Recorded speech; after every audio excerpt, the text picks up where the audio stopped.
Okay, so working on a skid steer bucket and doing a little welding on that. And I wasn't planning on filming this, and then I got to working away, and I was like, this is a perfect example of why the Trailblazer is so cool, and why, I want to have a little electric compressor on the truck that can run off the Trailblazer. And so right here, I've got the rod oven hooked up to this one here, and then I've got the extension cord that I run the little electric compressor off of. That's unplugged at the moment, just for this, just for the fact that I don't want it starting, instantaneously when the engine starts on the Trailblazer. But so got this little skid steer bucket here, and put some grab hooks on the top of it, and then put a D-ring on here with some dual shield yesterday. And then right now I'm putting some hard facing on the edge of the bucket here.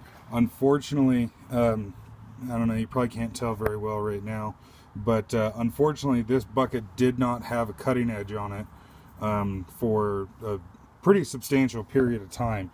And so you can see the, hopefully get an idea there, and how close the end of the bucket is to the bolt holes here, that this is extremely worn.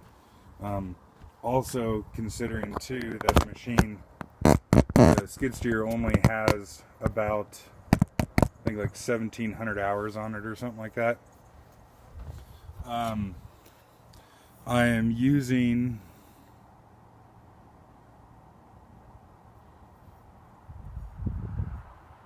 what the fuck? Camera froze there for a second. I don't know if that affected the video or not. I guess we'll see. I'm using UTP 711B. I am a complete novice with this rod. So, don't assume that the reason that it looks like a shitty earthworm is the fault of the rod. That is entirely operator error. But so crank up the Trailblazer and get to going here. I've got a little air die grinder with a Wheeler or Weiler, however you want to pronounce that, wheel on it, that I've just been using just to buff up the end there where I want to restart. And like I said, to me this is a perfect example of the application of this, I guess. I don't know, because you're not using very much air, so that little tiny electric compressor is fine, because all I need is just a squirt of air every now and again. And then like the XL power on the Trailblazer that will run the rod oven at idle is freaking sweet, because the rod oven, once it gets warmed up, only takes like 70 watts.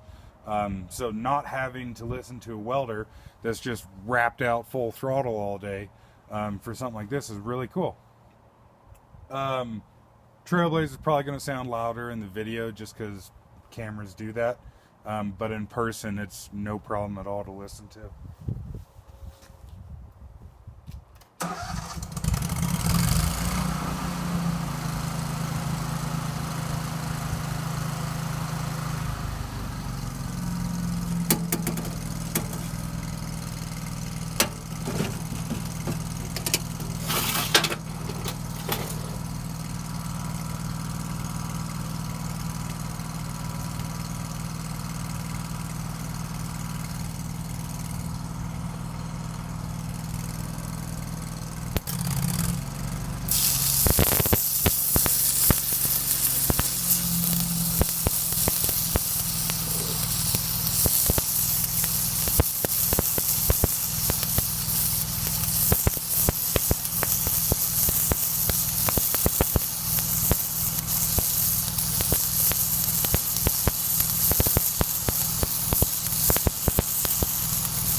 So without the air compressor running, the Trailblazer can weld at idle.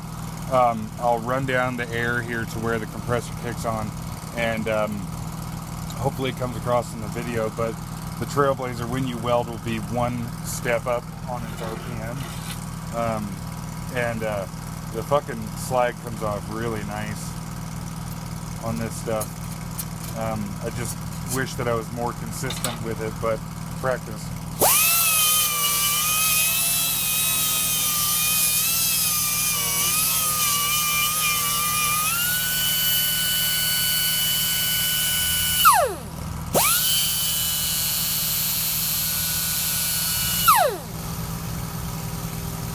So there's the compressor running.